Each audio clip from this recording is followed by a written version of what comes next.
Minha filha me ligou no meio da madrugada dizendo que estava presa.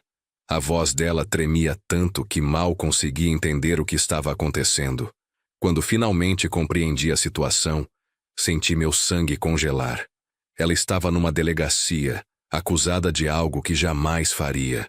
E o pior de tudo era saber que, naquele momento, ninguém ali acreditava nela. Mas antes de continuarmos, confira se você já está inscrito no canal e escreva nos comentários de onde você está assistindo este vídeo. O celular tocou às 2h43 da manhã de uma quinta-feira do final de abril. O tipo de horário em que qualquer ligação significa problema. Eu estava meio acordado, daquele jeito que homem de 57 anos fica quando a filha mora longe. Sempre com um ouvido no silêncio da casa, esperando por algo que nunca deveria acontecer. O toque era aquela música que a Júlia escolheu quando tinha 15 anos. Uma versão acústica de Evidências que ela jurava ser a mais linda do mundo. Minha mão encontrou o celular no escuro, os olhos ainda tentando se acostumar com a luz da tela. O nome dela brilhava na tela. Ju. Pai. A voz saiu num sussurro estrangulado, como se estivesse sendo sufocada por dentro. Estou na delegacia. O Marcelo me bateu, mas agora ele está dizendo para todo mundo que fui eu quem agredi ele.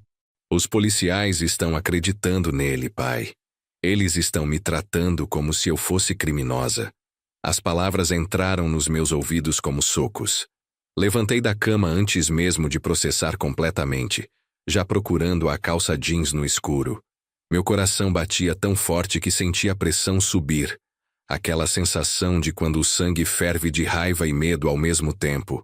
Calma, Ju. Não fala mais nada. Eu já estou indo. Você está me ouvindo? Não fala mais nada com ninguém até eu chegar aí. Eu tentei revidar, pai. Mas ele é muito mais forte. A voz dela quebrou num soluço que me partiu ao meio. E os policiais ficam me olhando como se eu fosse louca. Tem sangue na minha blusa. Sangue meu, pai. Por favor, vem logo. A ligação caiu. Fiquei olhando para a tela do celular. 2h45 da manhã. Vesti a primeira camiseta que encontrei, calcei o tênis sem desamarrar o cadarço, peguei a carteira e as chaves. Minha caminhonete estava na garagem, ainda com cheiro de óleo diesel do posto onde abasteço sempre. Ali na Avenida Paulista com a Rua da Consolação. O motor roncou forte no silêncio da madrugada. As ruas de São Paulo estavam desertas. Apenas alguns ônibus noturnos e táxis cruzando a cidade. Dirigi pelo elevado Costa e Silva. Conheci cada buraco, cada lombada, cada semáforo daquele caminho. A delegacia ficava no bairro da Liberdade, uma região que eu conhecia bem dos tempos em que trabalhava como segurança em eventos. Minha mente disparava mais rápido que o velocímetro. Marcelo, o namorado da Júlia. Aquele rapaz de família rica que ela conheceu na faculdade de publicidade. Já fazia uns 3 anos. Ele sempre me pareceu falso demais. Daqueles que sorri com todos os dentes, mas tem olhar gelado.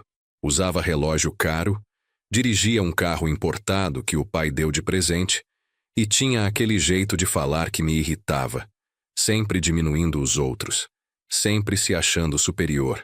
Lembrei da última vez que jantamos juntos. Fazia uns 2 meses, num restaurante japonês na Vila Madalena. Júlia tinha tirado nota vermelha numa prova importante. Estava visivelmente chateada. Marcelo riu na frente de todo mundo e disse que ela precisava parar de ser dramática, que uma nota baixa era normal para quem não se esforçava o suficiente. Vi minha filha encolher na cadeira, os olhos marejados, mas ela não reagiu. Só abaixou a cabeça e fingiu que estava tudo bem. Eu deveria ter percebido, deveria ter visto os sinais. Mas você nunca acha que sua filha está sendo maltratada por alguém que ela escolheu para amar. Você quer acreditar que ela está feliz, que fez boas escolhas, que está segura. 28 minutos depois, estacionei em frente à delegacia.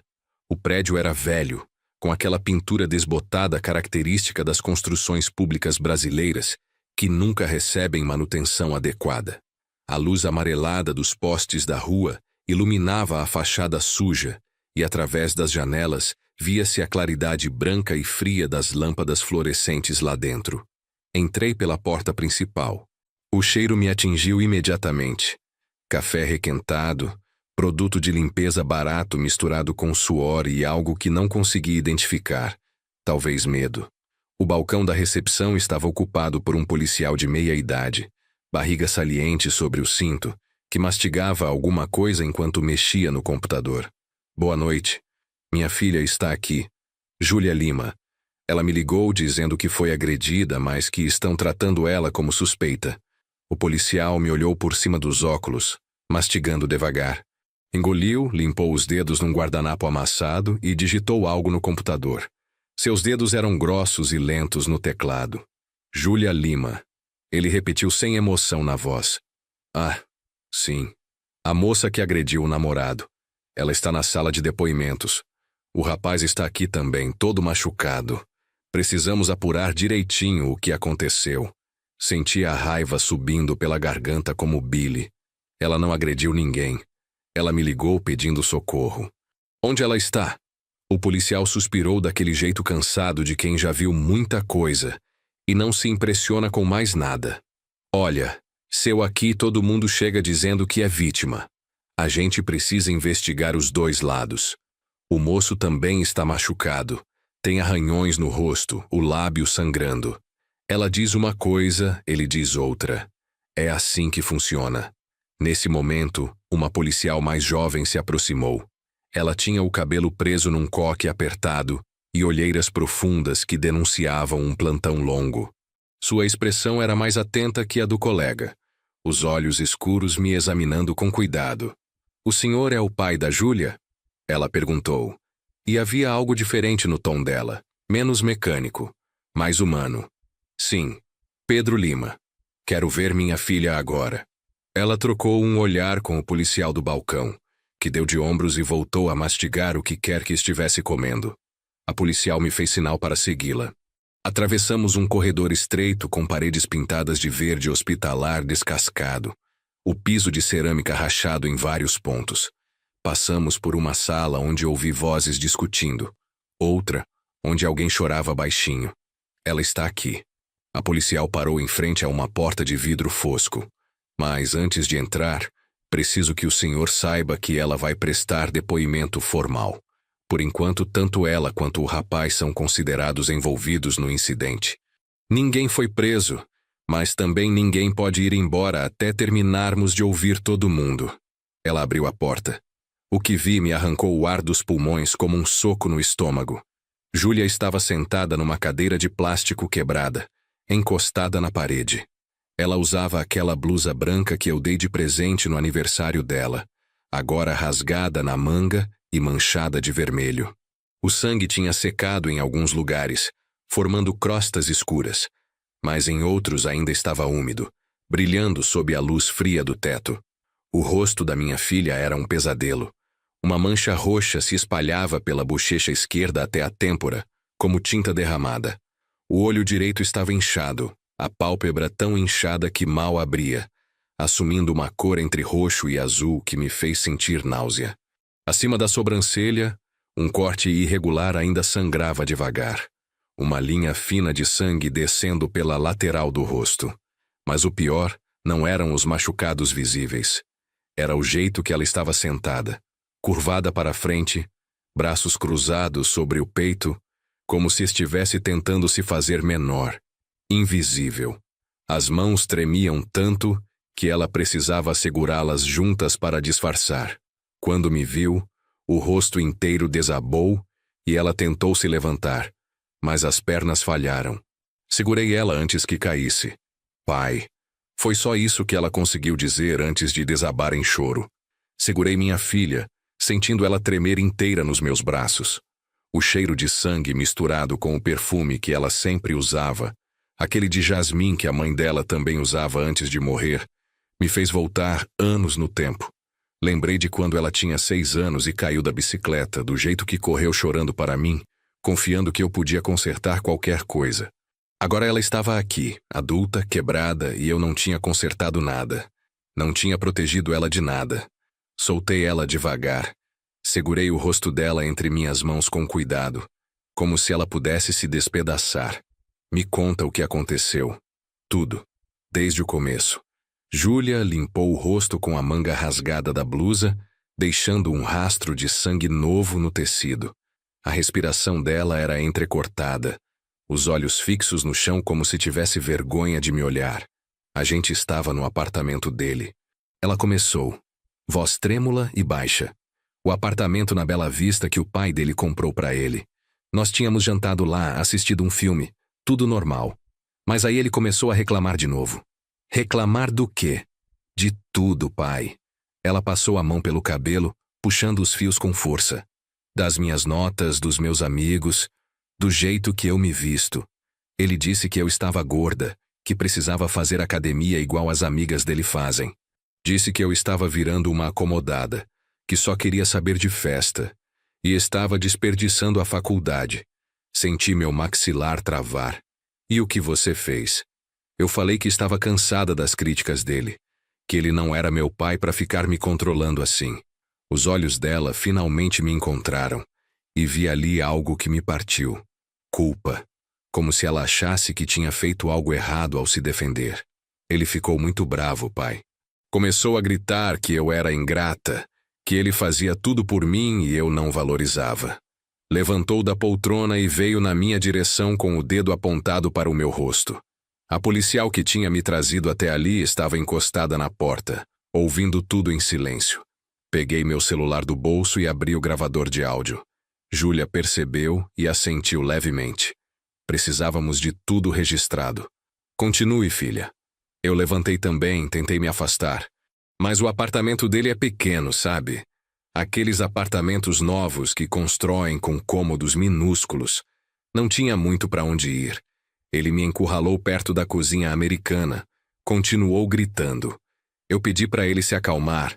Disse que a gente podia conversar no dia seguinte. Mas ele segurou meu braço. A voz dela falhou. Respirou fundo, os olhos fechados como se estivesse revivendo tudo. Segurou com força, pai. Tanta força que dói até agora. Júlia puxou a manga da blusa, revelando marcas roxas ao redor do braço direito. Eram marcas de dedos, perfeitamente visíveis, 5 círculos arroxeados onde cada dedo de Marcelo tinha se cravado na pele dela. A marca do polegar era a mais escura, quase preta, como se ele tivesse pressionado com toda a força que tinha.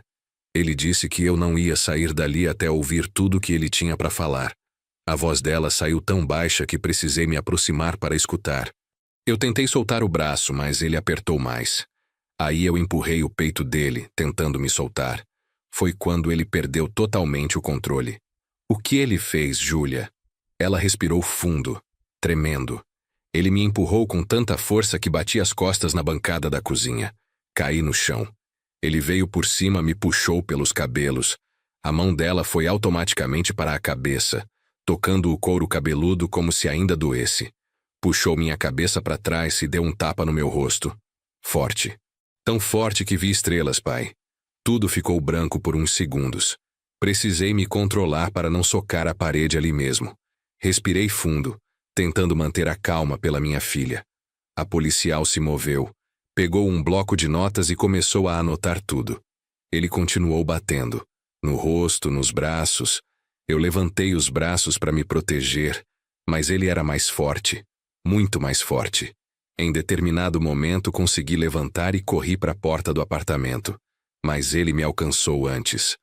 Me jogou contra a parede do corredor. Foi quando abri esse corte aqui. Ela apontou para a sobrancelha.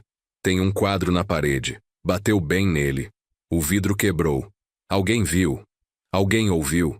Ela negou com a cabeça, lágrimas escorrendo sem parar.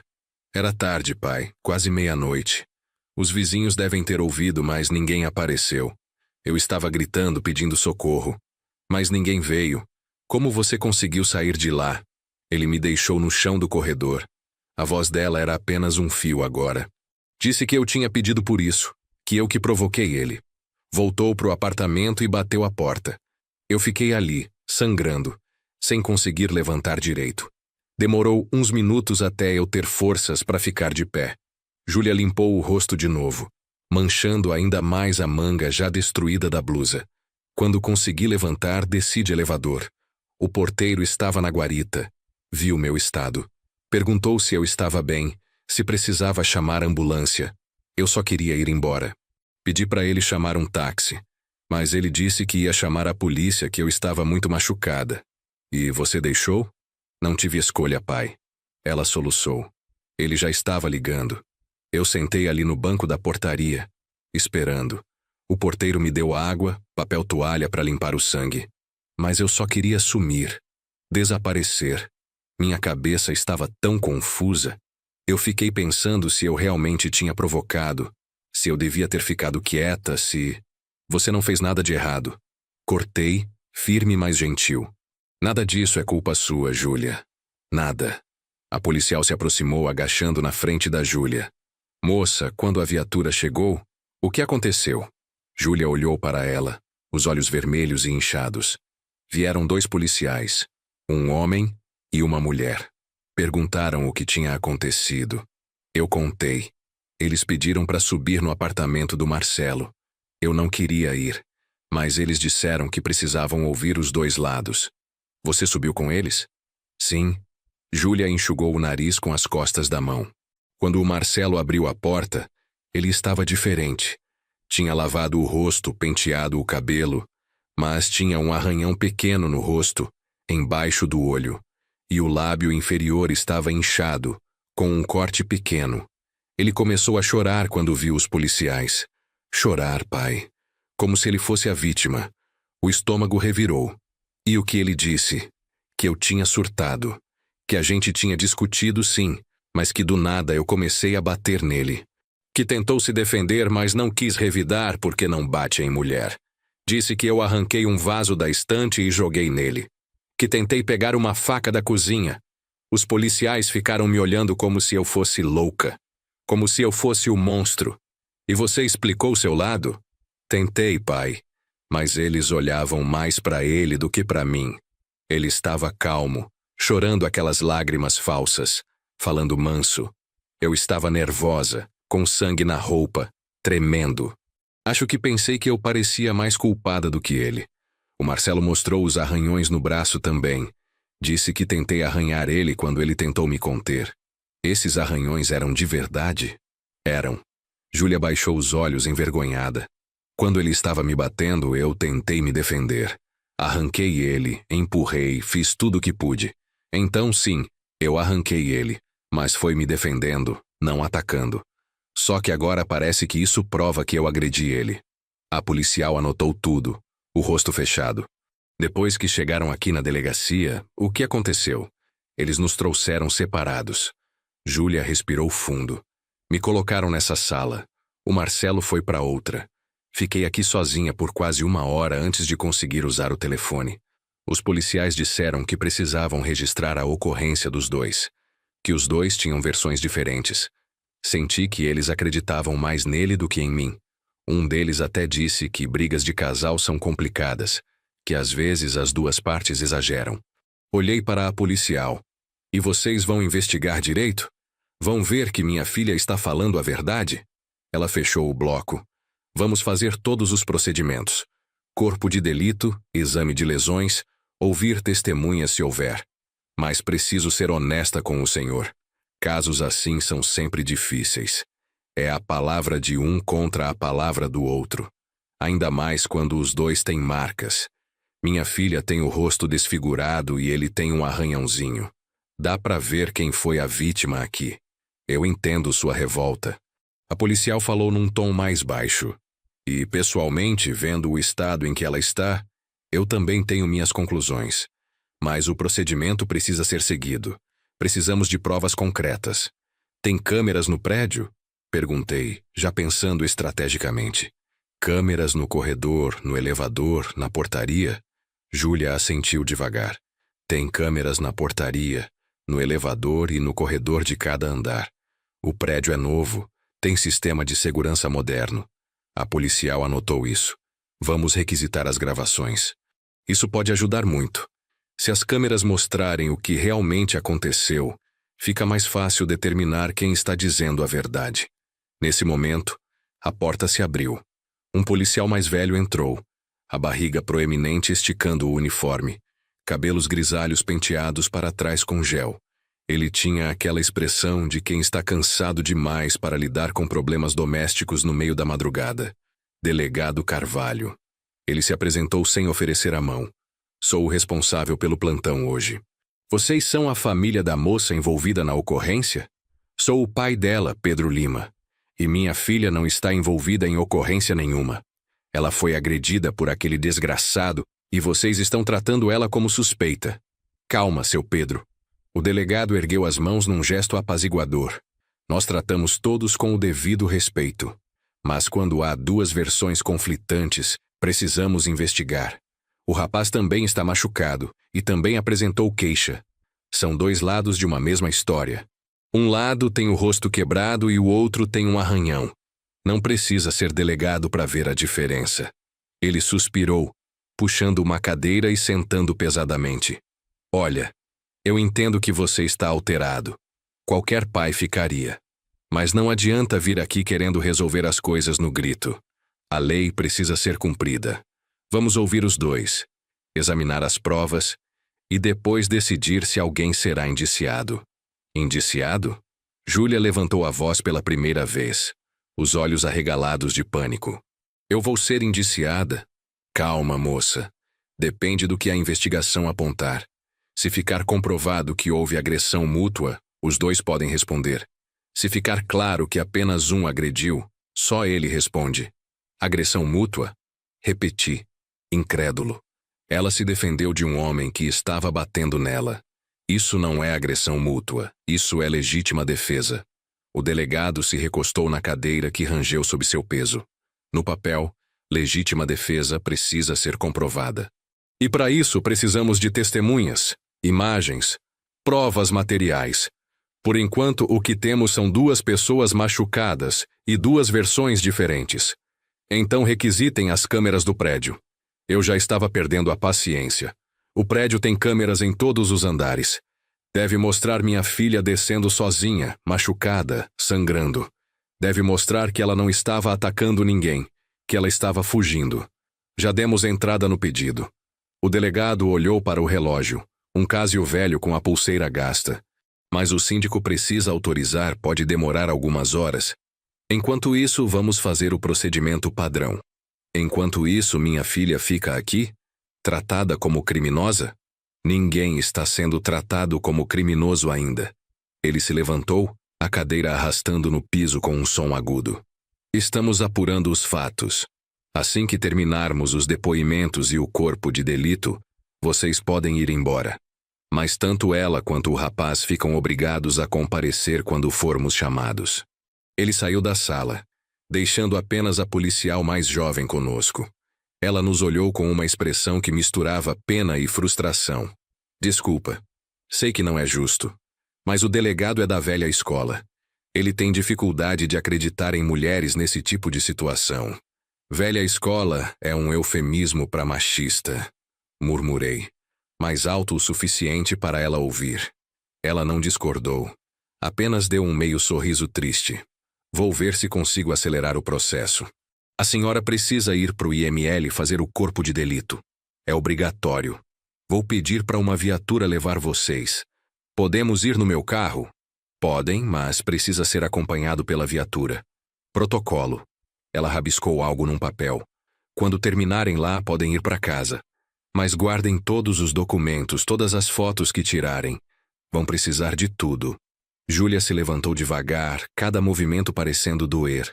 Segurei o braço dela com cuidado e saímos daquela sala claustrofóbica. No corredor passamos por Marcelo.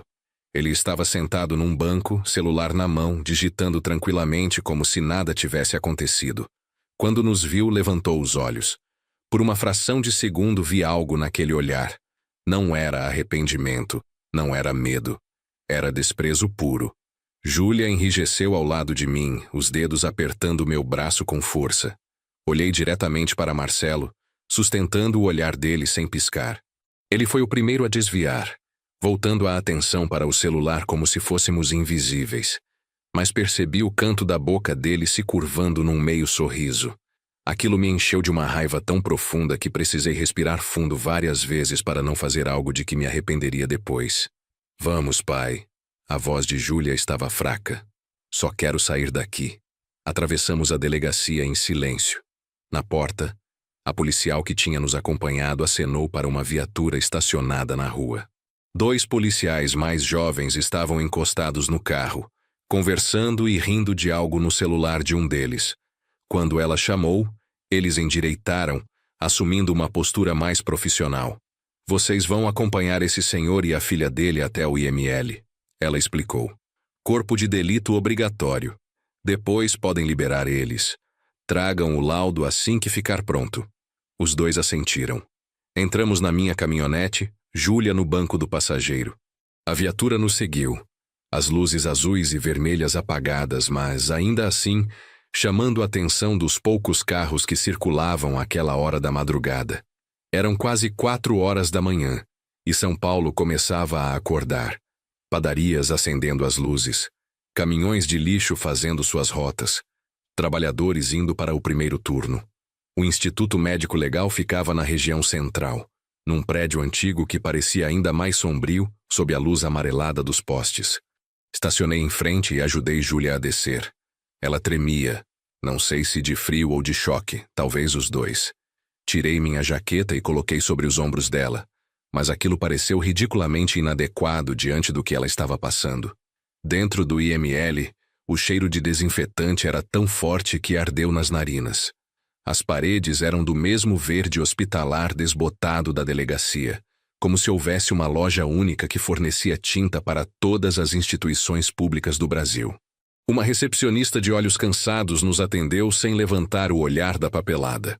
Corpo de delito? Ela perguntou mecanicamente. Sim, minha filha foi agredida. Precisa do exame para o processo. Ela empurrou uma prancheta com formulários. Preenche isso aqui. Depois aguarda ser chamada. Pode demorar. Quanto tempo? Depende. Tem 3 pessoas na frente. 1 hora, talvez 2. Sentamos em cadeiras de plástico duro que grudavam na pele.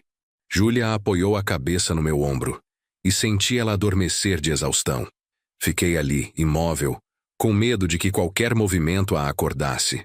Observei as outras pessoas na sala de espera. Uma mulher idosa com o braço em tipóia, um homem jovem com o olho roxo, uma adolescente que não parava de chorar enquanto a mãe tentava consolá-la. Violência. Era isso que este lugar documentava. Violência em todas as suas formas. 50 minutos depois, chamaram o nome de Júlia. Ela se levantou cambaleante e uma enfermeira de cabelos grisalhos e expressão maternal a levou para uma sala nos fundos. Tentei acompanhar, mas a enfermeira foi gentil, mas firme. O pai precisa esperar aqui. É procedimento. Mas fique tranquilo que vou cuidar bem dela. Voltei a sentar, mas não consegui ficar parado. Andei de um lado para o outro da sala de espera, conferindo o celular a cada 30 segundos como se fosse fazer o tempo passar mais rápido. Precisava fazer alguma coisa. Precisava agir. Liguei para o meu irmão, Antônio. Ele era advogado, trabalhava com direito empresarial, mas conhecia gente de todas as áreas. Atendeu no quarto toque, a voz pastosa de sono. Pedro, que horas são? Ele resmungou. 4 e pouco da manhã. Desculpa acordar você, mas é urgente. A Júlia foi agredida pelo namorado. Estamos no IML. Preciso de um advogado criminalista, o melhor que você conhecer. Silêncio. Depois ouvi barulho de movimento, ele se levantando rapidamente. Agredida como? Ela está bem. Cadê o desgraçado? Ela está machucada, Toninho. Muito machucada. O cara bateu nela e depois virou o jogo na delegacia. Disse que ela que atacou ele. Eu preciso de alguém que entenda dessas coisas, que saiba como agir. Tá bom, deixa eu pensar. Ouvi ele resmungando, provavelmente procurando os óculos. Conheço uma advogada excelente, doutora Patrícia Mendes. Ela é especialista em violência doméstica e contra a mulher. Muito boa, muito competente. Vou mandar o contato dela agora e já vou ligar para ela, avisar da situação. Obrigado, mano. Não sei o que faria sem você. Vou aí te encontrar. Me manda a localização. Ele já estava mais desperto, a voz firme. E Pedro, segura as pontas. Sei que você está com raiva, mas não faz besteira. A Júlia precisa de você inteiro, não preso por ter dado uma surra no moleque. Eu sei. Mas está difícil. Eu sei que está. Mas respira fundo. Vamos resolver isso do jeito certo. Desliguei e segundos depois recebi o contato da advogada. Mandei uma mensagem explicando rapidamente a situação. Eram 4h37 da manhã. Não esperava a resposta imediata. Mas para minha surpresa, ela respondeu em menos de 5 minutos. Bom dia, Pedro. Seu irmão já me ligou. Estou me preparando para sair. Me passa o endereço do IML que vou direto para aí. Não assine nada, não concorde com nada até eu chegar. Gravou tudo que sua filha contou? Gravei parte. Respondi rapidamente. Ótimo. Isso vai ser crucial. Já estou saindo. 40 minutos depois, Júlia saiu da sala de exame.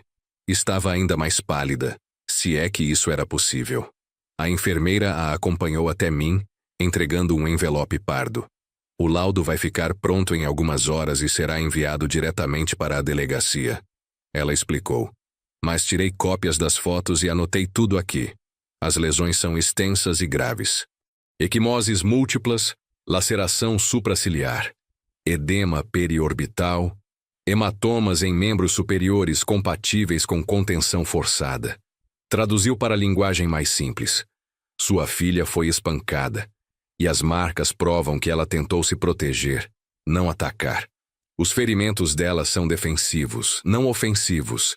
Isso vai ser importante para o processo. Segurei a mão de Júlia. Ela mal conseguia manter os olhos abertos. Vamos para casa, filha. Você precisa descansar.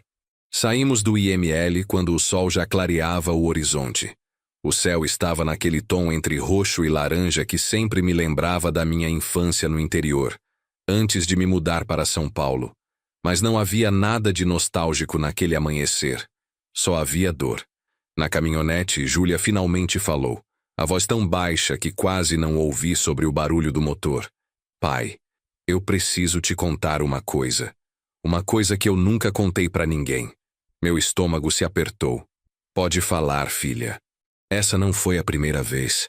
As lágrimas escorreram silenciosas pelo rosto machucado dela. O Marcelo já tinha me batido antes. Não assim, não desse jeito. Mas já tinha me empurrado, me segurado com força, dado uns tapas que ele dizia que eram brincadeira. Eu achei que eram só discussões normais de casal. Achei que eu estava exagerando. Quando foi a primeira vez? Faz uns 8 meses. Ela enxugou o rosto com a manga. A gente tinha ido numa festa da faculdade dele. Eu conversei com um colega meu, só conversei mesmo, sobre um trabalho.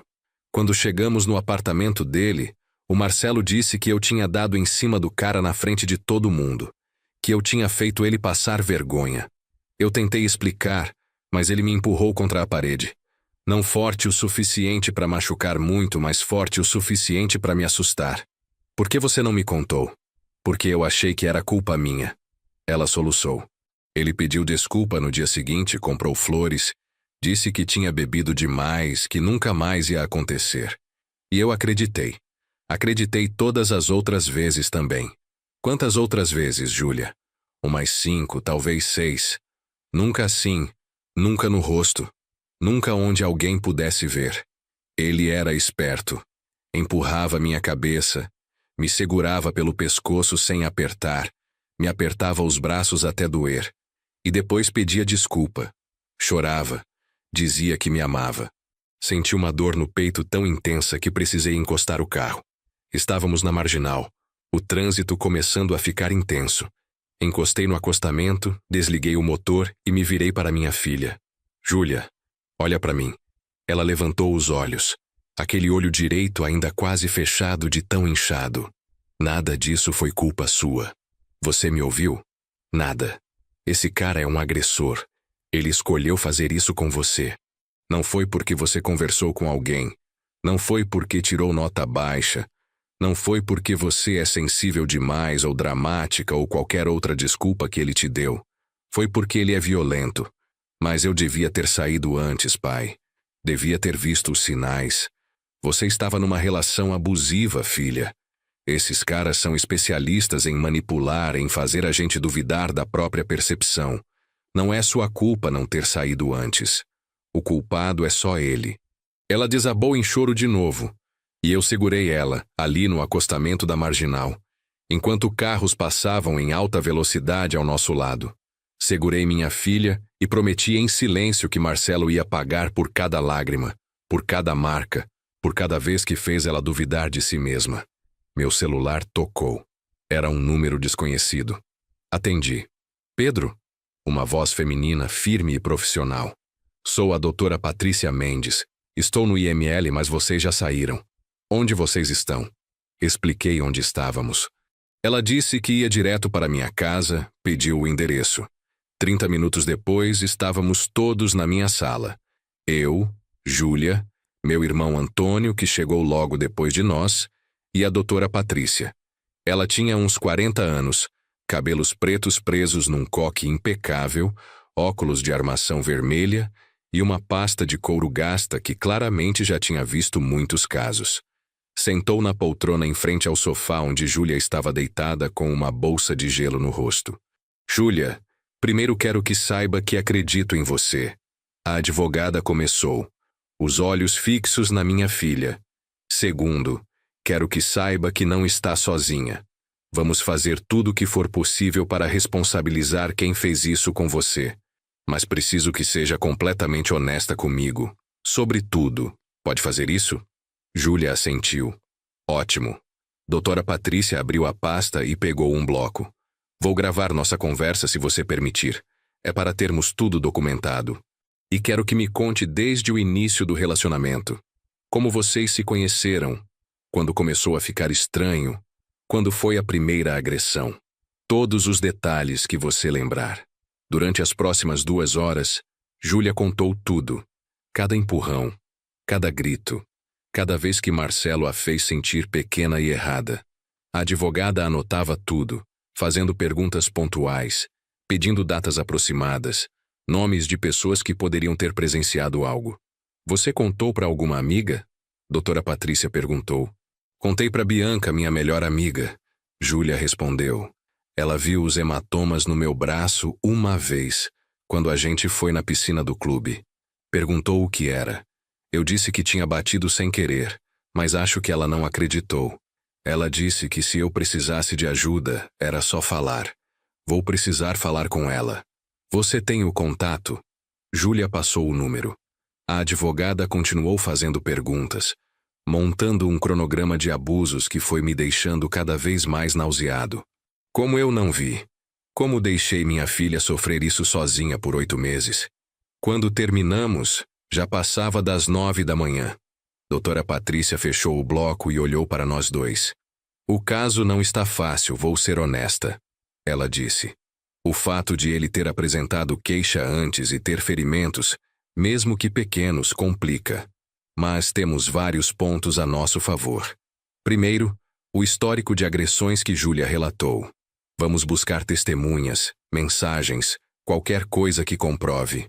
Segundo, a desproporção dos ferimentos. Terceiro, e mais importante, as câmeras do prédio.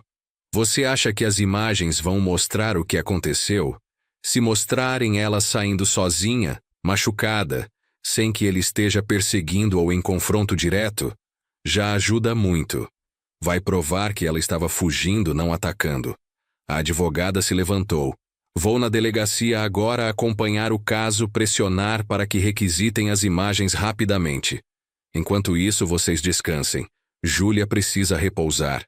E quanto aos seus honorários? Perguntei. Ela sorriu de lado. Seu irmão já acertou tudo. E para ser sincera, casos como esse me deixam pessoalmente envolvida. Já representei dezenas de mulheres em situações parecidas. Muitas não tiveram a sorte de ter um pai que acreditou nelas imediatamente. Vamos ganhar esse caso, Pedro. Tenho certeza. Depois que a advogada saiu, ajudei Júlia a se deitar no quarto dela, o quarto que eu mantive intacto desde que ela saiu de casa para morar com a mãe, anos atrás. As paredes ainda tinham os pôsteres de bandas que ela gostava na adolescência. A estante ainda guardava os livros que ela lia antes de dormir. Fechei as cortinas, deixando o quarto na penumbra, e ela adormeceu quase instantaneamente, o corpo finalmente se rendendo à exaustão. Voltei para a sala onde Antônio me esperava. Ele tinha feito café, daquele jeito forte que aprendemos com nosso pai. Sentamos à mesa da cozinha em silêncio por alguns minutos, apenas bebendo o café e tentando processar tudo. Ela vai ficar bem, Pedro. Antônio finalmente falou. A Patrícia é boa. Muito boa. Já vi ela pegar casos impossíveis e virar o jogo. Eu sei, mas ainda assim é revoltante. Passar por tudo isso, ser agredida, e ainda ter que provar que está falando a verdade. É assim que funciona. Ele suspirou. Infelizmente. Mas olha, você fez tudo certo. Chegou rápido, gravou o depoimento dela, contratou advogado. Muitas vítimas não têm esse suporte. Passei 8 meses sem perceber que minha filha estava apanhando. Que pai eu sou. Um pai humano. Ele colocou a mão no meu ombro. Esses caras são manipuladores, Pedro. Eles sabem exatamente como esconder, como fazer a vítima ter vergonha de contar. Você não falhou. Ele falhou. E agora vai pagar. Espero que sim. Tomei mais um gole do café, sentindo a cafeína começar a fazer efeito depois de uma noite em claro. Porque se ele não pagar pelo sistema de justiça, eu não sei se vou conseguir me controlar. Vai conseguir. Você não é um homem violento. Você é um pai protegendo a filha do jeito certo. Através da lei. Passei o resto do dia cuidando de Júlia. Preparei canja, aquela que minha mãe fazia quando a gente ficava doente, com frango desfiado e muita batata. Júlia comeu pouco, cada mastigada parecendo doer por causa do corte no lábio. Depois dormiu de novo. Acordava de vez em quando sobressaltada, como se estivesse tendo pesadelos. No final da tarde, a doutora Patrícia ligou. Consegui as imagens. A voz dela estava diferente, tinha uma energia nela. Pedro, as câmeras mostram tudo. Tudo. Vou passar aí amanhã cedo para mostrar para vocês. Mas já adianto, esse caso mudou completamente. Ela não quis dar mais detalhes pelo telefone. Disse que era melhor mostrar pessoalmente. Passei a noite inteira ansioso, tentando imaginar o que as câmeras tinham captado.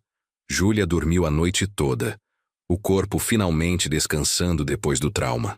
Tomei conta dela, verificando a cada hora se estava respirando normalmente, se não tinha febre, se não precisava de nada. Na manhã seguinte, sábado, a campainha tocou às 9 horas em ponto. Era a doutora Patrícia, acompanhada por uma mulher que ela apresentou como doutora Renata, psicóloga especializada em trauma. Júlia estava na sala, já acordada, tomando chá com bolacha. Bom dia. A psicóloga cumprimentou com um sorriso gentil. Vim a pedido da doutora Patrícia para conversar com você, Júlia. Mas só se você quiser, claro. Não é obrigatório. Júlia olhou para mim. Assenti. Acho importante, filha. Tá bom. Ela concordou com a voz baixa. As duas se sentaram no sofá enquanto doutora Patrícia me chamou para a cozinha. Abriu o laptop e colocou sobre a mesa. Preparado para ver isso? Sim. Ela apertou o play. A primeira imagem era do corredor do apartamento de Marcelo. Tudo em preto e branco, mais nítido. O horário no canto da tela marcava 23 horas e 42 minutos. A porta do apartamento se abriu bruscamente e Júlia apareceu, claramente tentando sair. Marcelo a puxou de volta pelos cabelos. Dava para ver ela gritando, embora não houvesse áudio, se debatendo. Ele a empurrou contra a parede com tanta força que ela bateu a cabeça e deslizou até o chão. Senti meu sangue ferver vendo aquilo. A advogada pausou. Espera, tem mais. Ela avançou o vídeo. Marcelo estava parado sobre Júlia, gritando, apontando o dedo. Ela estava encolhida no chão, braços sobre a cabeça. Então ele se abaixou, puxou ela pelos braços e deu um tapa no rosto dela. Depois outro. Depois chutou a lateral do corpo dela. Júlia tentou se levantar, cambaleando, mas ele a empurrou de novo. Ela caiu de joelhos. Não consigo ver mais isso. Falei, a voz saindo rouca. Entendo. Mas você precisa ver o final. A advogada avançou novamente. Marcelo finalmente parou de agredir e voltou para dentro do apartamento, batendo a porta. Júlia ficou ali, no chão do corredor por 3 minutos completos. Dava para ver o corpo dela tremendo, provavelmente chorando.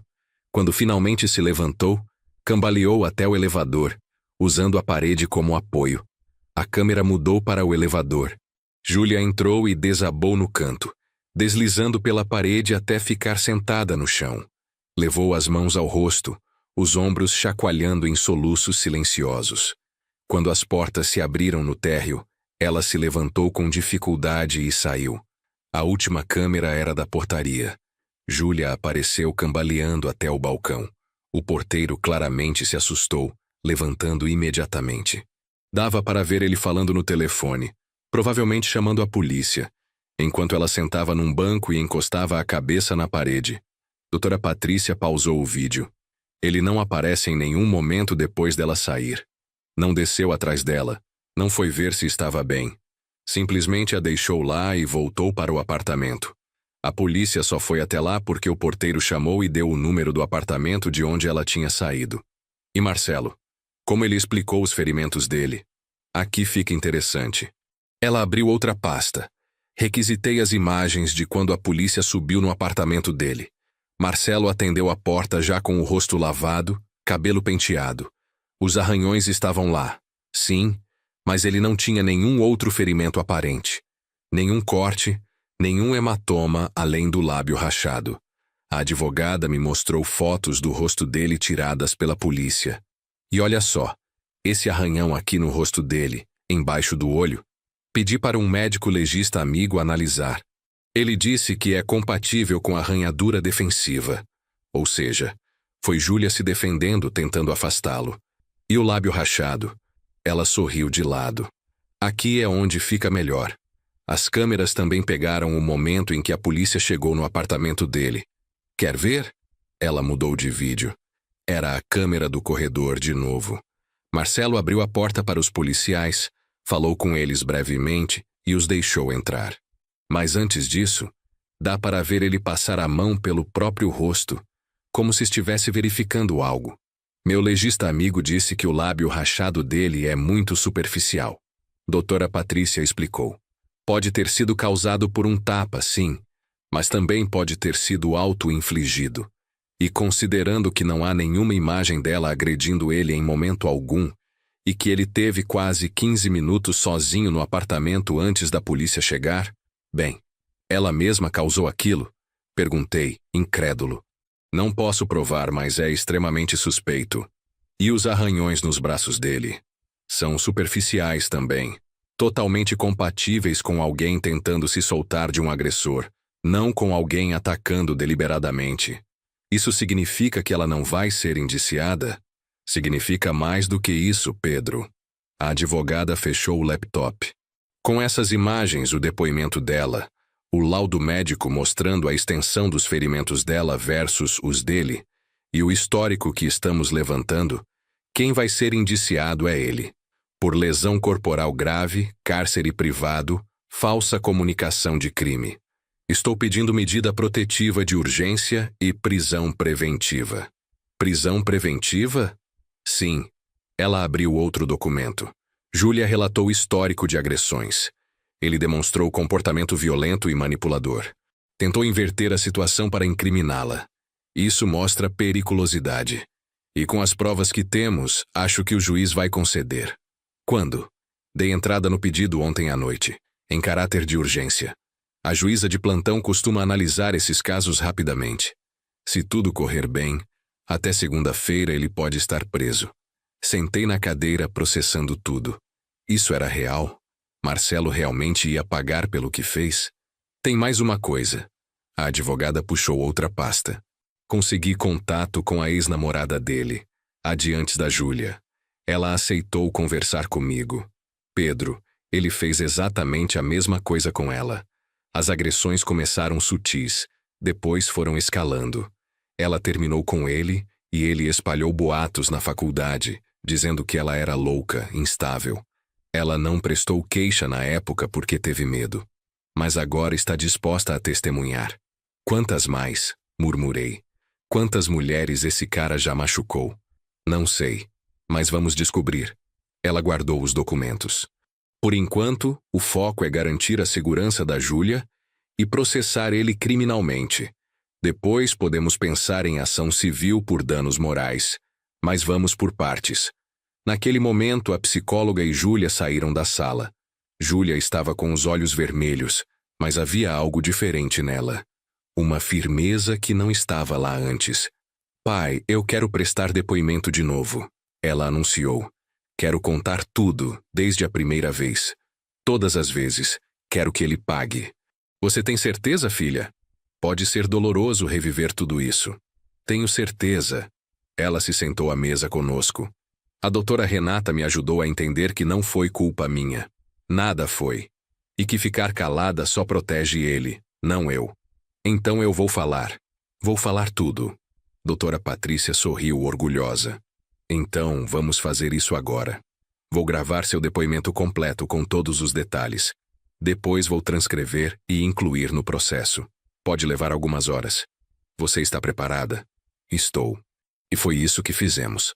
Sentamos todos na sala e Júlia contou pela terceira vez em menos de 48 horas toda a história do relacionamento abusivo. Mas dessa vez foi diferente. Ela falou com firmeza, sem se culpar, sem minimizar. Contou sobre a primeira vez que ele a empurrou, sobre as vezes que ele gritava e a fazia se sentir pequena, sobre como ele isolou ela dos amigos dizendo que eles eram má influência. Contou sobre o dia em que ele quebrou o celular dela durante uma discussão, dizendo que foi sem querer, mas depois não quis pagar um novo. Sobre como ele controlava o que ela vestia, criticando qualquer roupa que ele achasse chamativa. Sobre as vezes que ele a impedia de sair, trancando a porta do apartamento e guardando a chave, dizendo que era brincadeira, mas nunca devolvendo até ela prometer que ficaria. A cada revelação, meu coração se partia um pouco mais. Como eu não vi? Como ninguém viu? Quando terminamos, já era final de tarde. Doutora Patrícia tinha páginas e páginas de anotações. Júlia estava exausta, mas havia uma leveza nela que não existia antes. Como se tirar tudo para fora, finalmente nomear o abuso, tivesse aliviado um peso. Você foi muito corajosa hoje, a psicóloga disse, levantando para ir embora. E quero que saiba que essa coragem vai fazer diferença. Não só para você, mas para outras mulheres que ele poderia ter machucado no futuro. Você está quebrando um ciclo. Depois que elas saíram, preparei jantar para nós dois.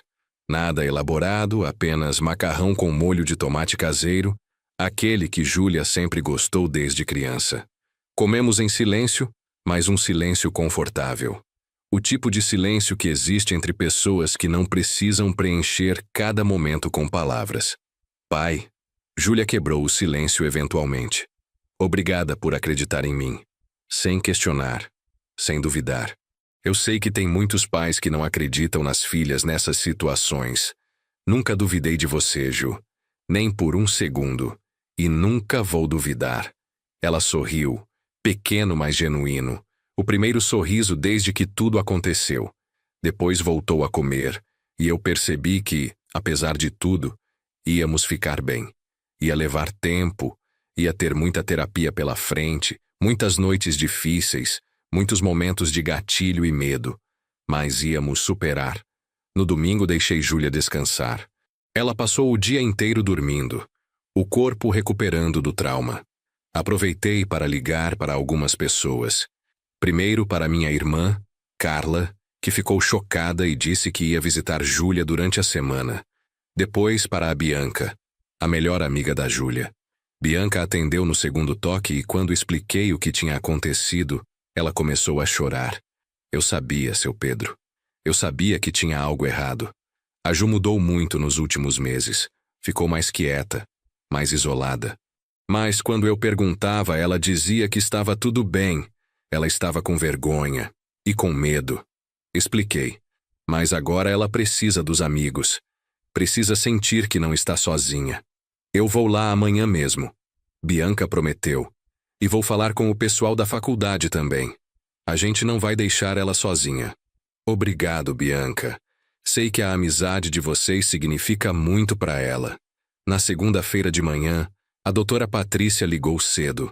Consegui a medida protetiva. A voz dela estava animada. Marcelo está proibido de se aproximar da Júlia a menos de 300 metros. Proibido de fazer qualquer tipo de contato. direto ou indireto. Se descumprir, é prisão na hora. E a prisão preventiva? A juíza ainda está analisando. Ela tinha pedido mais alguns documentos que já enviei. Deve sair a decisão hoje ou amanhã. Mas a medida protetiva já é um grande avanço. Ele vai ser notificado ainda hoje. Como funciona isso? Um oficial de justiça vai até a casa dele entregar a notificação pessoalmente. Ele precisa assinar, confirmar que recebeu e entendeu. A partir desse momento, qualquer violação é crime. E se ele vier aqui? Liga imediatamente para a polícia. A medida protetiva tem força de lei. Se ele aparecer, será preso em flagrante. Mas fique tranquilo, Pedro. Na minha experiência, quando esses caras percebem que a coisa está séria, que tem justiça envolvida, costumam recuar. Espero que você esteja certa. Júlia acordou por volta das 10 horas. Contei sobre a medida protetiva e vi o alívio no rosto dela. Ele não pode chegar perto de mim, mesmo que eu esteja na rua, mesmo que você esteja na rua. 300 metros de distância mínima. Se ele violar, vai preso. Ela respirou fundo, os ombros relaxando visivelmente. Acho que é a primeira vez que me sinto segura desde que tudo aconteceu. Naquela tarde, Bianca veio visitar. Trouxe uma sacola cheia de chocolates, revistas e um caderno de desenho novo. A Ju sempre gostou de desenhar quando estava estressada. Pensei que podia ajudar. As duas se trancaram no quarto de Júlia e ficaram conversando por horas. Ouvi risadas em alguns momentos, o que me encheu de esperança. Júlia estava começando a voltar a ser ela mesma. No dia seguinte, terça-feira, a doutora Patrícia ligou de novo. Pedro, senta aí. A prisão preventiva foi decretada. Sério? Senti uma onda de alívio misturada com satisfação. Sério. A juíza considerou a gravidade das agressões, o histórico relatado, a tentativa de inverter a acusação e o risco para Júlia. Mandado de prisão já foi expedido. A polícia deve cumprir ainda hoje. Ele vai ficar preso até quando? Até o julgamento. Pode levar alguns meses, mas ele não vai sair enquanto isso. E mesmo depois, se for condenado, vai cumprir pena. Estou pedindo de 3 a 5 anos, mais indenização por danos morais e psicológicos. Obrigado, doutora. Por tudo. Não precisa agradecer. É meu trabalho. E é uma satisfação ver justiça sendo feita. Contei para Júlia assim que desliguei. Ela estava na sala, assistindo TV com Bianca. Quando ouviu a notícia, começou a chorar. Mas não eram lágrimas de tristeza. Eram de alívio. Ele vai ficar preso? Mesmo? Vai. Até o julgamento. E depois provavelmente vai para a cadeia por anos. Ela cobriu o rosto com as mãos, os ombros tremendo. Bianca abraçou ela, e as duas ficaram assim por longos minutos. Deixei elas ali e fui para a cozinha preparar café. Meu celular tocou de novo. Era um número desconhecido. Alô, Pedro Lima. Uma voz masculina, formal. Sou o delegado Carvalho. Queria informar que acabamos de prender Marcelo Silva Santos. Ele foi encontrado no apartamento dele e não ofereceu resistência. Está sendo encaminhado para o presídio agora. Obrigado por me avisar, delegado. Olha, quero me desculpar pela abordagem inicial. Houve um silêncio constrangido do outro lado. Eu deveria ter investigado melhor antes de tratar sua filha como suspeita. As imagens foram esclarecedoras. Estou determinando que todos os oficiais da minha delegacia façam treinamento específico sobre violência doméstica. Não podemos repetir esse tipo de erro. Agradeço a honestidade, delegado. E agradeço o treinamento. Vai ajudar muitas outras mulheres no futuro. Depois que desliguei, voltei para a sala. Júlia tinha parado de chorar e estava conversando baixo com Bianca. Quando me viu, perguntou: quem era? O delegado. Confirmando que o Marcelo foi preso. Está a caminho do presídio agora. Ela assentiu, processando a informação. Sabe o que é estranho, pai? Eu devia estar feliz, mas o que sinto é mais tipo vazio. Como se tudo o que aconteceu finalmente se tornou real. É normal, filha. A psicóloga tinha me explicado isso. Você passou por um trauma. O cérebro demora para processar. Mas com o tempo, com terapia, vai melhorar. Eu sei. Ela deu um meio sorriso. E eu vou fazer terapia. Já marquei com a doutora Renata. 2 vezes por semana, pelo menos no início. Estou orgulhoso de você, Ju. Nas semanas seguintes, estabelecemos uma rotina. Júlia continuou morando comigo. Não quis voltar para o apartamento que dividia com colegas de faculdade.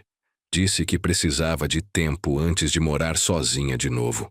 Matriculei ela nas aulas online da faculdade para não perder o semestre, e ela estudava de casa. As marcas físicas foram sumindo aos poucos. O roxo do rosto clareou, passando de roxo escuro para esverdeado, depois amarelado, até finalmente desaparecer. O corte na sobrancelha cicatrizou, deixando uma linha fina que Júlia disse que ia manter. Uma lembrança de que sobrevivi. As marcas emocionais demoraram mais. Júlia pulava com barulhos altos, tinha pesadelos frequentes, evitava certos lugares que lembravam Marcelo. Mas a terapia estava ajudando. Semana após semana, vi minha filha se reconstruindo. Devagar, mas com firmeza. 1 mês depois da prisão, doutora Patrícia marcou uma reunião conosco. Trouxe novidades. Mais 3 mulheres se apresentaram. Ela anunciou. Todas ex-namoradas do Marcelo. Todas com histórias parecidas. Agressões físicas e psicológicas, manipulação, tentativas de isolamento. Nenhuma tinha prestado queixa antes, mas agora estão dispostas a testemunhar. 3? Júlia ficou pálida. Ele fez isso com mais 3. Pelo menos. A advogada abriu uma pasta. E tem mais. Consegui acesso aos registros da faculdade dele. Marcelo foi expulso de outra universidade antes em Campinas. Agressão a uma colega. O pai dele pagou um acordo e abafou o caso. Mas consegui cópia do processo administrativo interno. O pai dele sabia? Perguntei, incrédulo. Sabia. E encobriu. Patrícia mostrou documentos. Inclusive, tenho e-mails do pai dele pressionando a direção da faculdade para não tornar o caso público. Ofereceu doação generosa ao campus em troca de silêncio. Isso é cumplicidade. É. E estou incluindo no processo. Não apenas o Marcelo vai responder, mas o pai também pode ser investigado por obstrução de justiça e corrupção. Júlia ficou quieta, processando. Depois disse, voz firme. Quero falar com essas mulheres. As outras vítimas dele. Quero que elas saibam que não estão sozinhas. Posso arranjar. Patrícia sorriu. Na verdade, já comentei sobre você com elas. Todas querem conhecer você. A coragem que você teve, de denunciar, de não desistir mesmo quando tentaram inverter a situação, inspirou elas a falarem também. E foi assim que, numa quinta-feira chuvosa de junho, nos encontramos numa sala de reuniões de um escritório no centro de São Paulo. Júlia, eu e 4 mulheres que Marcelo tinha machucado ao longo dos anos. Marina, 28 anos, foi a primeira namorada dele na faculdade. Camila, 26, namorou ele por quase 2 anos. Amanda, 24, foi o relacionamento antes de Júlia. E Laura, 22, tinha saído com ele brevemente entre Amanda e Júlia. Cada uma contou sua história. E todas eram assustadoramente parecidas. O início encantador, depois as críticas sutis, o isolamento dos amigos, as primeiras agressões disfarçadas de acidentes, a escalada da violência e, finalmente, a fuga. Todas tinham sido manipuladas para acreditar que eram culpadas. Todas tinham vergonha de falar. Todas tinham medo de não serem acreditadas. Quando você denunciou, Júlia, mudou tudo. Marina disse, limpando lágrimas. Eu vi no noticiário, vi que ele foi preso. E pensei, se ela conseguiu, eu também posso contar o que ele fez comigo. Mesmo que já tenha passado anos. O mesmo aqui. Camila concordou. Eu tinha empurrado tudo isso para baixo do tapete, tentado esquecer. Mas quando vi que você não desistiu mesmo com ele tentando te incriminar, percebi que eu também merecia justiça. Júlia ouvia tudo com lágrimas escorrendo, mas também com algo que eu reconheci como força. Vocês também foram corajosas, ela disse. Voltar a falar sobre isso, reviver tudo isso não é fácil, mas vamos fazer ele pagar. Juntas. A doutora Patrícia, que havia organizado o encontro, falou.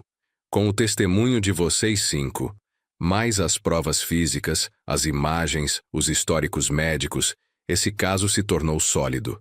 Não apenas para condenar o Marcelo criminalmente, mas também para abrir precedente. Casos de violência doméstica muitas vezes não são levados a sério porque é a palavra de um contra o outro. Mas quando há padrão, quando há múltiplas vítimas relatando comportamentos similares, fica impossível negar. Quanto tempo ele pode pegar? Amanda perguntou. Por todas as acusações somadas? De 8 a 12 anos, ela respondeu. E vai ficar com nome sujo, antecedentes criminais. Não vai conseguir emprego decente quando sair. A vida dele, como ele conhecia, acabou. As mulheres se entreolharam. Não havia alegria nos rostos delas, mas havia algo como paz. Justiça não apagava o que elas tinham passado, mas reconhecia que tinham sofrido. Validava a dor. Antes de nos despedirmos, Marina perguntou, e quanto ao pai dele? Vai responder também?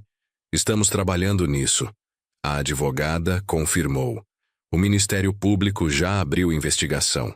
Se comprovarem que ele conscientemente encobriu crimes e corrompeu instituições para proteger o filho, pode responder criminalmente também. Nas semanas que se seguiram ao encontro, Júlia mudou visivelmente. Não era mais apenas minha filha se recuperando de um trauma. Era uma mulher que tinha encontrado propósito. Ela começou a pesquisar sobre violência doméstica, sobre os sinais de relacionamentos abusivos, sobre como ajudar outras mulheres em situações similares. Pai, estive pensando. Ela disse uma noite durante o jantar. Quero fazer alguma coisa. Não só para mim, mas para outras mulheres. Muitas nem sabem que estão em relacionamentos abusivos. Acham que é normal o namorado controlar o que elas vestem, ou gritar com elas, ou dar uns empurrõezinhos. O que você está pensando em fazer? Não sei ainda. Talvez começar um projeto na faculdade, dar palestras, criar um grupo de apoio. Algo. Ela mexeu na comida, pensativa. Porque se alguém tivesse me explicado o que era um relacionamento abusivo antes, talvez eu tivesse saído na primeira vez que ele me empurrou. Talvez não tivesse chegado até aquele ponto. Acho uma ideia excelente. Apoiei. E eu te ajudo no que precisar. Foi assim que nasceu o projeto Ciclo Quebrado. Júlia, junto com Bianca e outras colegas da faculdade, criou um grupo de conscientização sobre violência doméstica. Elas imprimiam panfletos com sinais de alerta, distribuíam nas faculdades, organizavam rodas de conversa. A primeira roda teve 7 pessoas. A segunda, 15. A terceira, 32. Mulheres chegavam tímidas, sentavam no fundo da sala, mas quando começavam a ouvir os relatos, percebiam que não estavam sozinhas. Algumas choravam, outras ficavam em silêncio, processando. Mas todas saíam com informação, números de apoio, endereços de delegacias especializadas, nomes de advogadas e psicólogas que atendiam pro bono ou com valores reduzidos. Júlia se tornou uma espécie de referência. Outras vítimas a procuravam, pedindo conselhos, contando suas histórias. E ela ouvia pacientemente com empatia, sempre lembrando: não é sua culpa. Você não pediu por isso. E você merece ajuda. 3 meses após a prisão de Marcelo, houve a audiência de instrução. Era o momento em que todas as vítimas prestariam depoimento perante o juiz. E o réu teria direito de defesa. Fui com Júlia ao fórum junto com a doutora Patrícia. Marina, Camila, Amanda e Laura também estavam lá, todas acompanhadas de suas próprias advogadas. A sala de audiências era pequena, com paredes bege e ar-condicionado fazendo barulho demais. Marcelo foi trazido algemado, usando o uniforme laranja do presídio. Estava mais magro, o cabelo despenteado, a barba por fazer. Quando entrou, olhou para todas nós. Não havia mais o desprezo de antes. Havia algo diferente. Talvez medo, talvez vergonha, difícil dizer. O juiz, um senhor de uns 60 anos com óculos de leitura pendurados no pescoço, abriu a sessão. Estamos aqui para ouvir os depoimentos das vítimas no processo contra Marcelo Silva Santos, acusado de múltiplos crimes de lesão corporal, cárcere privado, ameaça e falsa comunicação de crime. Uma por uma, as mulheres foram chamadas. Marina foi a primeira. Com voz trêmula, mas firme, contou sobre os 2 anos de relacionamento abusivo, sobre as vezes que ele a trancou no apartamento, sobre o dia que ele quebrou o dedo dela durante uma discussão, e depois disse que foi acidente, que ela que tinha colocado a mão no lugar errado.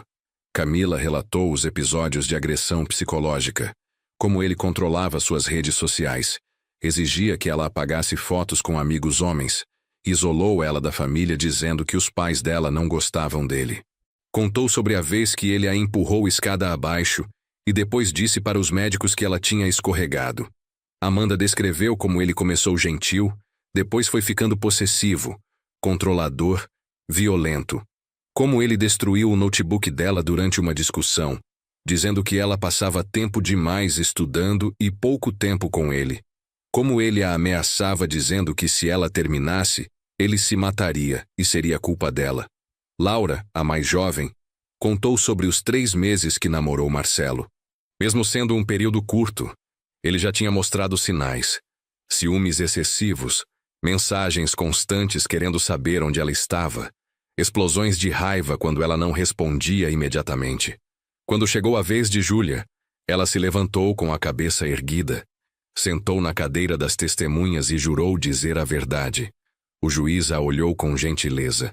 Pode começar quando se sentir pronta. Júlia respirou fundo e começou. Contou tudo, desde o primeiro encontro na faculdade, passando pelas primeiras agressões sutis, até chegar naquela noite de abril. Sua voz não falhou. Não chorou. Apenas relatou os fatos, clara e objetivamente.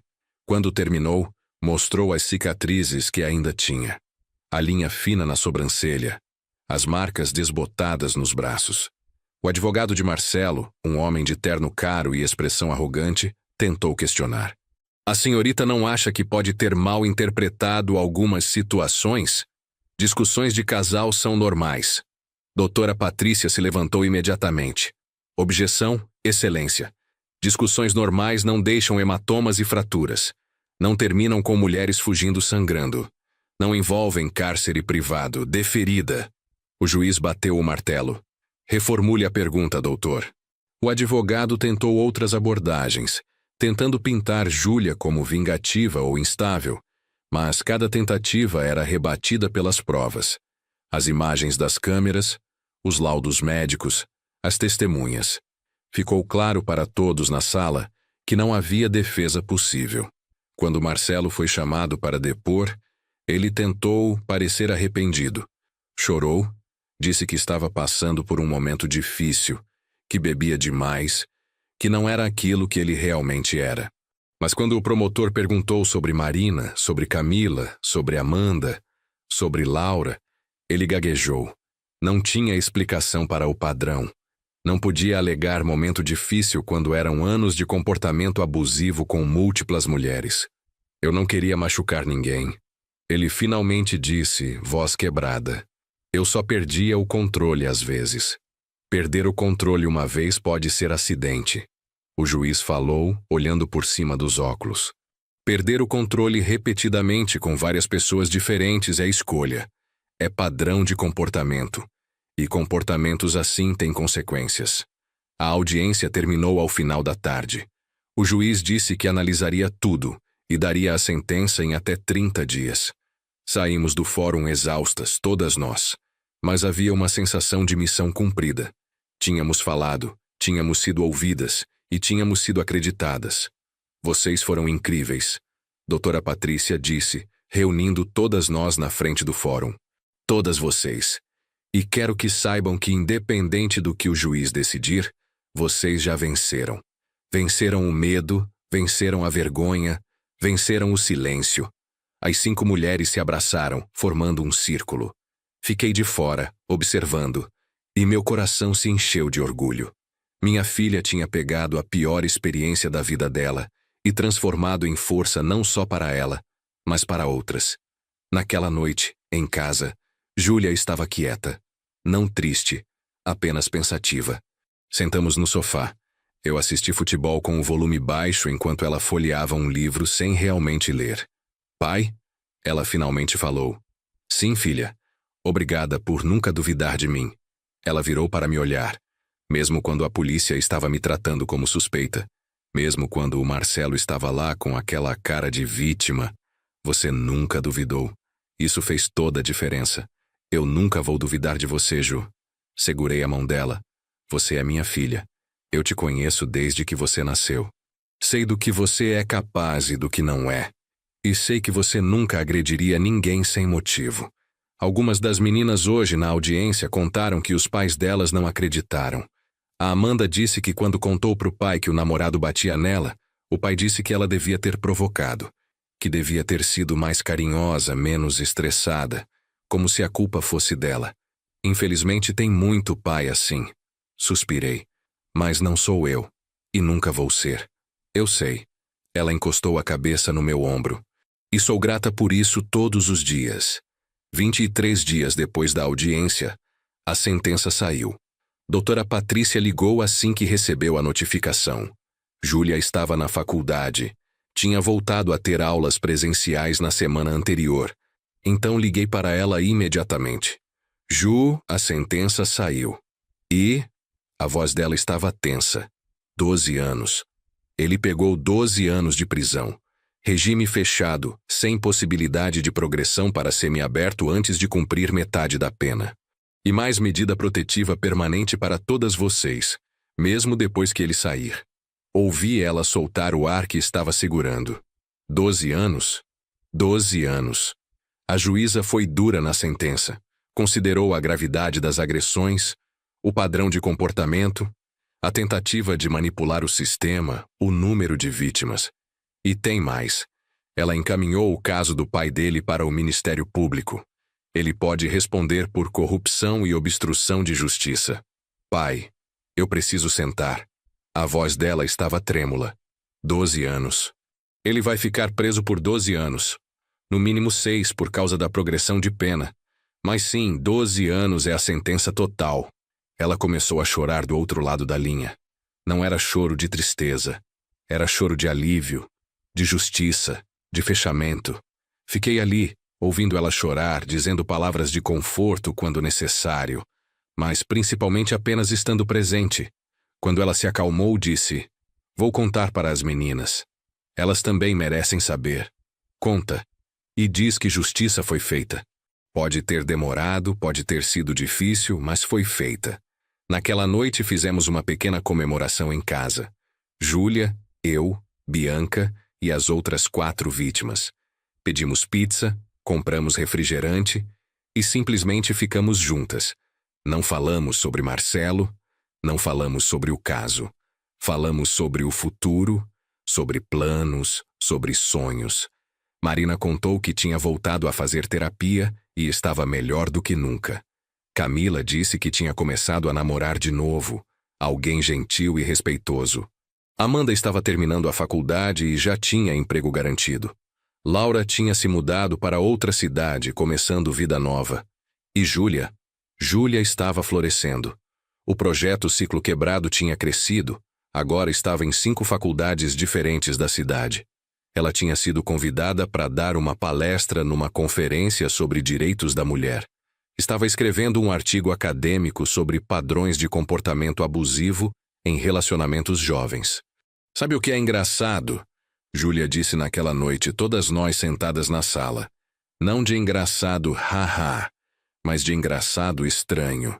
Eu passei tanto tempo achando que o Marcelo tinha destruído minha vida, que aquela noite tinha me quebrado de um jeito que eu nunca ia me recuperar. Mas olha pra gente agora. Ela gesticulou para o grupo. Estamos todas aqui. Todas sobrevivemos. Todas estamos reconstruindo nossas vidas. E mais que isso, estamos ajudando outras mulheres. Estamos mudando coisas. Ele queria nos destruir, mas no final a gente se tornou mais forte. E ele está trancafiado. Marina acrescentou, levantando o copo de refrigerante, pagando pelo que fez. Todas brindaram, e houve risadas. Risadas genuínas, livres, de mulheres que tinham passado pelo inferno e saído do outro lado. Não intactas, porque trauma deixa marcas, mas inteiras, completas, fortes.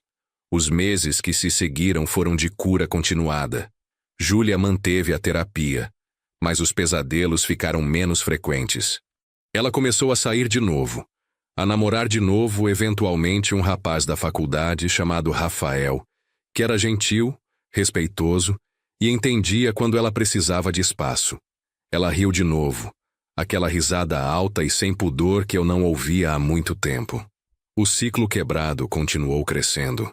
Júlia e as meninas conseguiram uma pequena verba da universidade para expandir o projeto. Contrataram uma psicóloga para dar plantão uma vez por semana, criaram uma linha de apoio via WhatsApp, organizaram workshops sobre relacionamentos saudáveis. Uma história em particular me marcou. Uma menina chamada Fernanda, 19 anos, apareceu numa das rodas de conversa. Estava visivelmente machucada, tentando esconder com maquiagem e roupas de manga comprida, mas Júlia reconheceu os sinais imediatamente. Depois da roda, puxou conversa com ela. Fernanda contou que o namorado batia nela há meses, mas ela não sabia o que fazer. Tinha medo de denunciar, medo de não ser acreditada, medo de ficar sozinha. Júlia segurou a mão dela e disse: "Eu sei exatamente como você se sente, porque eu passei por isso. E vou te dizer uma coisa. Você merece melhor. Você merece ser respeitada, ser amada sem medo, viver sem ter que andar em ovos." Ela ajudou Fernanda a fazer um boletim de ocorrência, acompanhou ela na delegacia, apresentou ela para a doutora Patrícia, que aceitou o caso. 3 semanas depois, o namorado de Fernanda estava preso e ela estava morando com a família de novo, segura, começando terapia. "Você salvou minha vida", Fernanda disse para Júlia, chorando. "Eu ia continuar com ele. Ia continuar apanhando. Achava que não tinha saída. Sempre tem saída." Júlia respondeu: "Sempre. Pode não parecer, mas sempre tem." Ver minha filha ajudando outras mulheres, usando a própria dor para fazer diferença, era ao mesmo tempo de partir o coração e encher de orgulho. Ela tinha pegado o pior momento da vida dela e transformado em propósito. 1 ano após a prisão de Marcelo, houve uma reportagem num jornal local sobre o ciclo quebrado. A matéria destacava o trabalho das meninas, mostrava números. Já tinham ajudado diretamente mais de 50 mulheres a saírem de relacionamentos abusivos. Tinham distribuído milhares de panfletos informativos. Tinham dado palestras para mais de 1000 pessoas. A repórter entrevistou Júlia. "Como você encontrou força para fazer esse trabalho depois do que passou?" Júlia pensou por um momento antes de responder. "Acho que foi perceber que minha história não era única. Que tinha dezenas, centenas de mulheres passando pela mesma coisa. E que se eu ficar quieta, se eu deixar o que aconteceu comigo me paralisar, o Marcelo vence de novo. Mas se eu usar o que aprendi, se eu ajudar outras a não passarem pelo que passei, então algo de bom saiu de algo horrível." A matéria viralizou. De repente, Júlia estava recebendo mensagens de mulheres de todo o Brasil. Mulheres contando suas histórias, pedindo conselhos, agradecendo por ela ter falado publicamente. O projeto, que era apenas da nossa cidade, ganhou dimensão nacional. Uma organização não governamental de São Paulo entrou em contato oferecendo parceria. Queriam expandir o ciclo quebrado para outras cidades, outras universidades. Queriam transformar em um movimento nacional. Júlia veio conversar comigo sobre a proposta. "Pai, isso é sério. Eles estão oferecendo estrutura, recursos, alcance nacional. Mas vai dar muito trabalho. Talvez eu precise trancar a faculdade por um semestre para me dedicar. O que seu coração está dizendo? Que eu preciso fazer isso. Que essa é minha chance de realmente fazer diferença em grande escala. Mas também estou com medo. E se eu não der conta? E se fracassar?" "Júlia", olhei nos olhos dela. "Você sobreviveu a algo que muitas mulheres não sobrevivem. Literalmente. Enfrentou seu agressor no tribunal. Ajudou dezenas de mulheres a escaparem de situações similares. Construiu um projeto do zero que está mudando vidas. Se isso não prova que você dá conta de qualquer coisa, não sei o que prova." Ela sorriu, aquele sorriso que iluminava o rosto inteiro. Você sempre sabe o que dizer, né? É dom de pai. Júlia aceitou a proposta. Trancou a faculdade por um semestre e mergulhou de cabeça no projeto. Viajou para várias cidades, deu palestras, treinou voluntárias, estabeleceu núcleos do ciclo quebrado em 10 estados diferentes. Apareceu em podcasts, programas de TV, conferências, e em cada aparição ela contava sua história. Não com vergonha, não com medo, mas com a firmeza de quem sabe que sua voz pode salvar vidas. Ela falava sobre os sinais de relacionamento abusivo que ela mesma não reconheceu no início. O ciúme excessivo disfarçado de amor, o isolamento progressivo dos amigos e família, as críticas constantes que minam a autoestima, os primeiros empurrões que são minimizados como acidentes. Falava sobre a importância de acreditar nas vítimas, de não questionar por que elas não saíram antes, de entender que relacionamentos abusivos são complexos e cheios de manipulação psicológica. E sempre terminava da mesma forma. Se você está passando por isso, saiba que não é sua culpa. Você merece amor de verdade, não controle. Você merece segurança, não medo. E você não está sozinha. Nunca está sozinha. 2 anos após a prisão de Marcelo, o ciclo quebrado tinha se tornado referência nacional em combate à violência doméstica entre jovens. Tinham ajudado mais de 300 mulheres a saírem de relacionamentos abusivos, tinham parceria com 53 universidades em todo o Brasil e tinham conseguido que 3 estados implementassem programas obrigatórios de conscientização sobre relacionamentos saudáveis nas escolas públicas. Júlia estava com 24 anos agora, mais madura, mais confiante, mais ela mesma do que nunca. Tinha voltado para a faculdade e estava terminando o curso de publicidade, mas já sabia que seu futuro estava no ativismo. Já tinha sido convidada para trabalhar em tempo integral na ONG parceira assim que se formasse. Uma tarde de sábado, estávamos no quintal de casa. Eu estava tentando consertar o motor da cortador de grama enquanto Júlia preparava churrasco na churrasqueira. Rafael, o namorado dela, estava ajudando, os dois rindo de alguma piada interna.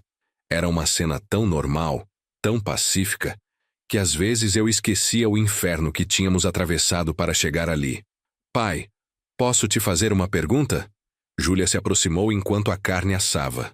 Claro, filha. Você tem pesadelos ainda? Sobre aquela noite. A pergunta me pegou desprevenido. Parei de mexer no motor e olhei para ela. Às vezes, admiti. Sonho que chego na delegacia e você não está lá. Ou que chego tarde demais. Acordo suando com o coração acelerado.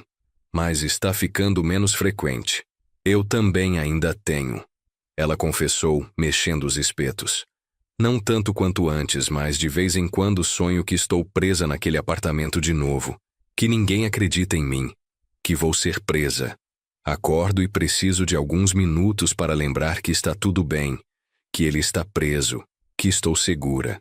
Acho que é normal, Ju. Trauma não desaparece da noite pro dia. Mas olha o quanto você já evoluiu. Há 2 anos você mal conseguia dormir sozinha no quarto. Agora está viajando o Brasil inteiro, dando palestras, mudando vidas. Eu sei. E sou grata pela jornada, sabe? Não sou grata pelo que aconteceu. Nunca vou ser. Mas sou grata pela pessoa que me tornei por causa disso. Mais forte, mais empática, mais consciente. E sou grata por ter você ao meu lado em cada passo. Sempre vou estar, filha. Sempre. Rafael se juntou a nós, trazendo refrigerantes da cozinha. Ele era um bom rapaz, estudante de engenharia, que tratava Júlia com o respeito e carinho que ela merecia. Nunca levantava a voz. Nunca era possessivo. Sempre respeitava os limites dela. No começo do relacionamento, Júlia tinha tido dificuldade em confiar, em acreditar que ele não ia mudar, que não ia se tornar violento. Mas Rafael tinha sido paciente, entendendo que ela precisava de tempo, que tinha cicatrizes que não eram visíveis. Uma vez ouvi ele conversando com um amigo no telefone. O amigo reclamava que a namorada era muito ciúmes, muito controladora.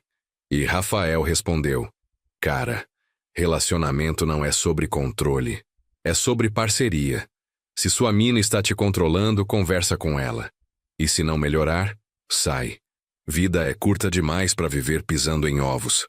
Foi nesse momento que soube que ele era a pessoa certa para minha filha. Alguém que entendia que relacionamento saudável não tinha espaço para controle ou medo.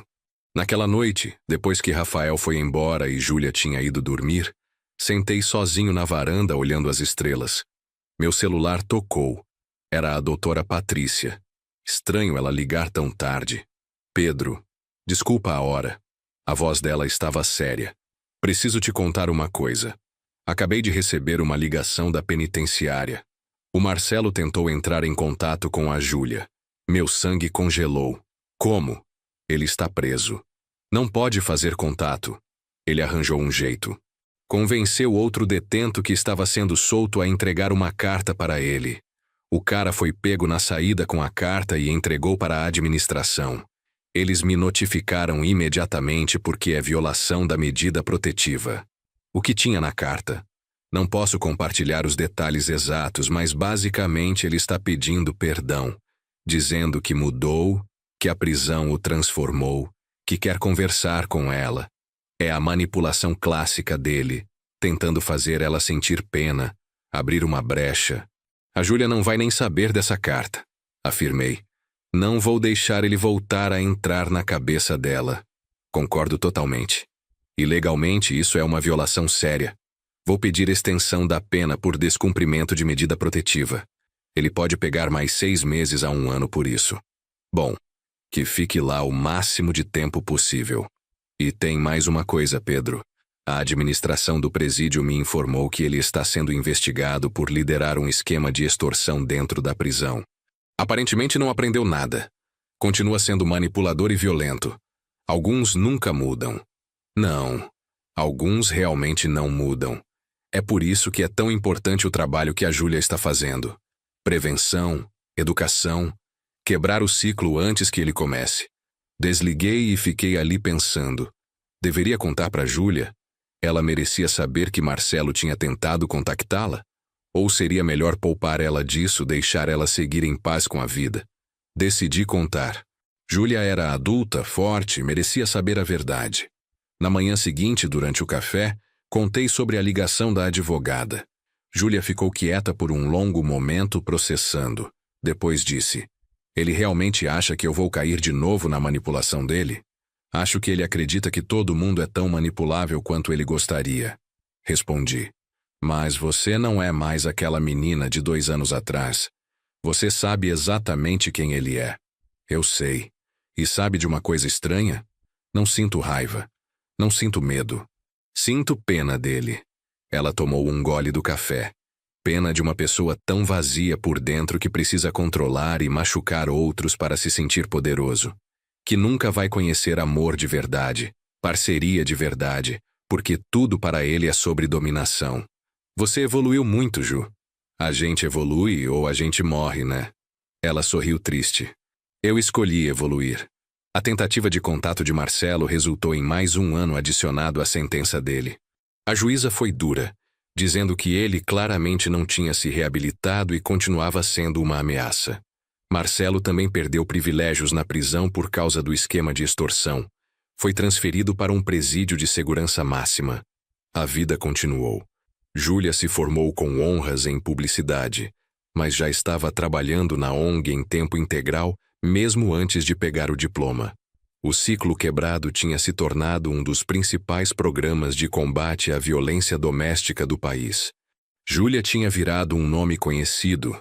Era convidada para dar palestras em universidades, eventos corporativos, até em sessões do Congresso Nacional sobre legislação de proteção à mulher. Ela e Rafael ficaram noivos depois de 3 anos de namoro. Ele pediu ela em casamento durante uma viagem que fizeram para o Nordeste, numa praia ao pôr do sol. Júlia ligou chorando de felicidade para me contar. Pai, ele pediu. E eu disse sim. Estou feliz por você, filha. E mais feliz ainda que encontrou alguém que te merece. O casamento foi simples, num sítio nos arredores de São Paulo, apenas família e amigos próximos. Marina, Camila, Amanda e Laura estavam lá, todas madrinhas de Júlia. Era bonito ver aquelas 5 mulheres juntas, todas sobreviventes, todas reconstruídas, todas apoiando umas às outras. Durante a festa fiz um discurso. Olhei para minha filha, linda no vestido simples que ela mesma escolheu, e disse: Júlia, tem um provérbio que diz que a melhor vingança é viver bem. E você não só está vivendo bem, você está fazendo centenas de outras mulheres viverem bem também. Pegou a pior coisa que te aconteceu e transformou em força, em propósito, em mudança real. Como pai, não poderia estar mais orgulhoso. E sei que sua mãe, onde quer que esteja, também está. Júlia chorou. E eu chorei. E metade do salão chorou junto. Mas eram lágrimas boas. Lágrimas de celebração, de superação, de amor. 3 anos se passaram desde aquela noite terrível na delegacia. Júlia agora tinha 27 anos.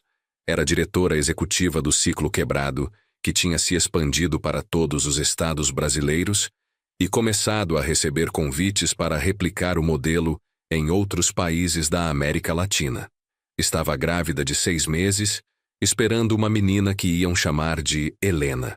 Uma tarde estávamos na casa nova dela e Rafael, ajudando a montar o quarto do bebê. Júlia estava sentada na cadeira de balanço que eu tinha comprado, uma mão na barriga, olhando pela janela. Em que você está pensando? Perguntei, parafusando o berço. Em como a vida dá voltas. Ela respondeu. Há alguns anos eu estava destruída, achando que nunca ia me recuperar, que o Marcelo tinha acabado comigo. E olha onde estou agora. Casada com um homem incrível, esperando minha filha, fazendo um trabalho que amo e que faz diferença. É surreal. Você construiu tudo isso, Ju. Com força, com coragem, com determinação, com ajuda.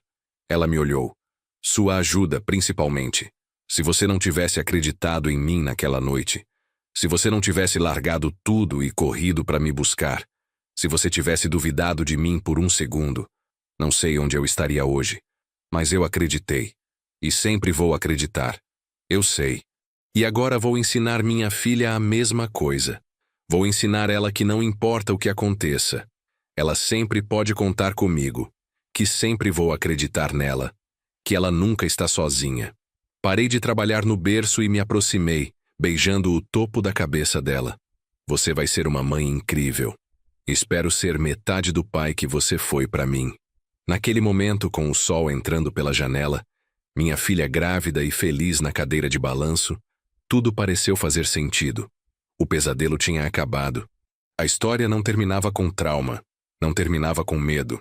Terminava com recomeço, com amor, com esperança. Marcelo ainda estava preso.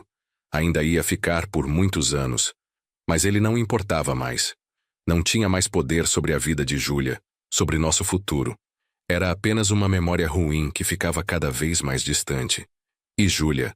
Júlia tinha pegado aquelas cinzas e construído algo lindo. Tinha transformado dor em propósito, trauma em força, silêncio em voz que ecoava por todo o país ajudando outras mulheres. Quando Helena nasceu, pequena e perfeita, com os olhos da mãe e o sorriso do pai, segurei ela nos braços e fiz uma promessa silenciosa. Você vai crescer num mundo melhor. Sua mãe está trabalhando para isso. E eu também. Você vai crescer sabendo que é amada incondicionalmente, que é acreditada sempre, que nunca está sozinha. E enquanto embalava minha neta, olhei para Júlia e Rafael, para o apartamento cheio de amor e paz, e soube que tínhamos vencido. Não apenas no tribunal, não apenas colocando Marcelo na cadeia, mas vencido de verdade, reconstruindo, seguindo em frente, sendo felizes apesar de tudo. Às vezes a justiça não está apenas na sentença. Está em continuar vivendo, em não deixar que quem te machucou defina quem você é, em pegar os cacos e construir algo ainda mais bonito. E foi exatamente isso que fizemos.